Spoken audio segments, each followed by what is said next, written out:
Ayan, so hello everyone and good evening po sa ating lahat. Ayan, so today's video, dito na naman po tayo sa ating Zooko app.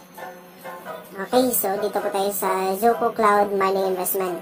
Then as of today, get all na po natin dito yung ating investment guys na. So ang minus natin ay naglalaman po siya ng 23 per dollar. Then as of today, ayan po yung update ng ating account.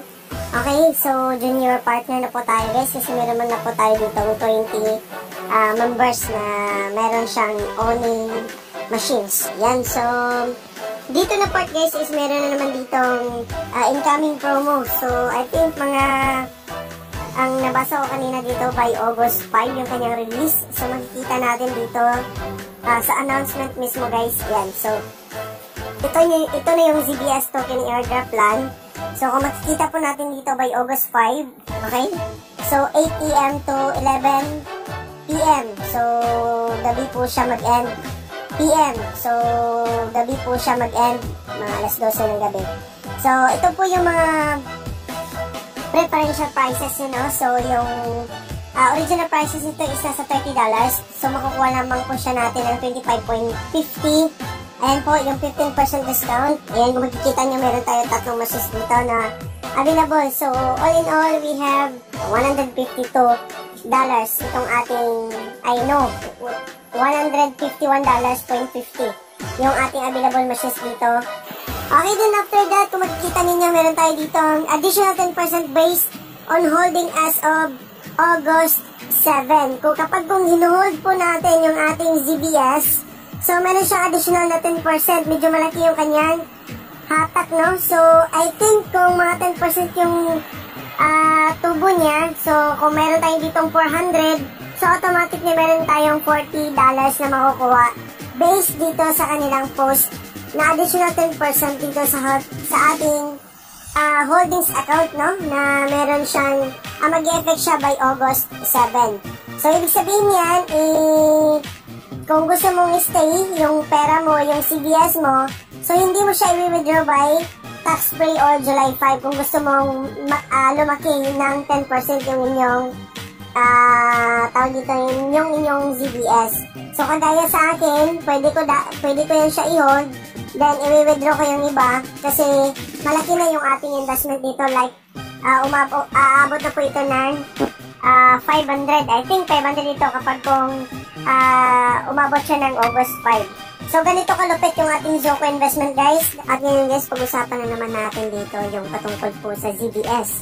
So, kung makikita nyo dito sa ating ZBS listing price, yung 1 ZBS natin is equals to $1.2202. Ayan, so kada araw po tumataas po tayo ng 1% yung ating ZBS. Ayan, so pag-usapan na naman natin dito yung C2C transaction. Ayan, kung makikita nyo yung C2C transaction, meron din ditong Zooko Officials transaction. So, ano nga ba yung pagkakaiba ng C2C transaction kaysa sa Zooko Official transaction? Okay, pag sinabi natin C2C transaction dito guys, pwede po tayo dito magbili or bilhin yung CBS, then pwede po tayo dito sell ng CBS natin. Kung makikita nyo, medyo malaki po yung kanyang value dito kapag kung C2C yung gamitin natin. Pero ang problema lang nga dito, depende po yan kapag kung bumili ka, depende kung merong may nagbibinta. So, bali barter po yung nangyayari dito sa C2C transaction natin. So, yun po yung explanation dito sa ating C2C. So, kung makikita nyo dito, yung ating buyer's orders dito ay napakalaki po yung buyer's orders. Then, samantala yung ating seller's order dito is nasa 0. So, ibig sabihin, kapag kung nag-transact ka po dito ng buyer's orders mo, for example dito, nag-buy ka dito, ibig sabihin, pending po yung magiging transaction mo dito. Okay, kung makikita nyo dito, meron po tayo ditong nag-sample po tayo, no? So, pending po. So, ang explanation po dito, bakit pending yung ating transaction dito sa C2C, dahil kung makikita nyo, yung seller's order po natin ay 0. So, ibig sabihin, wala pong may nagbenta. So, kung walang may nagbenta, magiging pending yung buyer's order.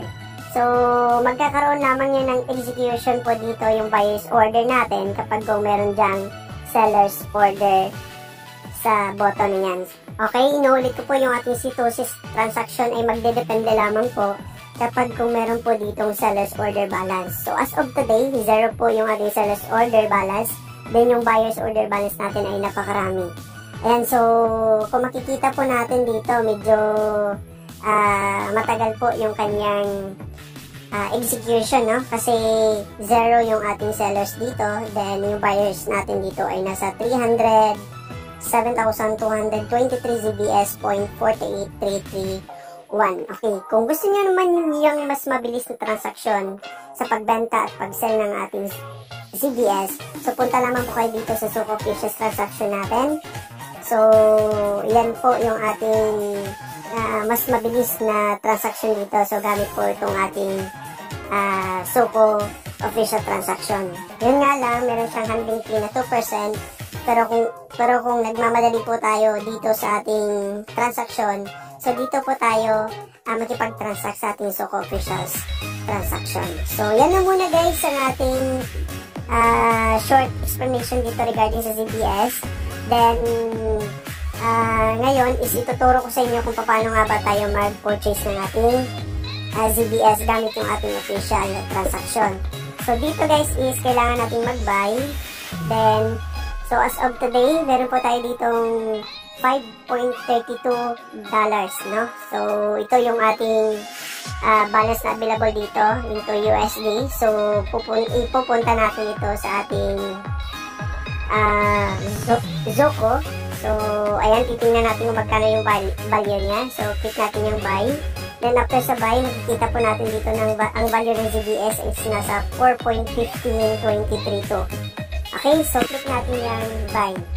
Ayan, so kung makikita po ninyo, okay, nadadagdagan na po yung ating 4.44 kanina dyan. Nagiging 448 na po yung ating ZBS. Ayan, so napakadali nang makipag-transact dito sa Zoco Futures guys.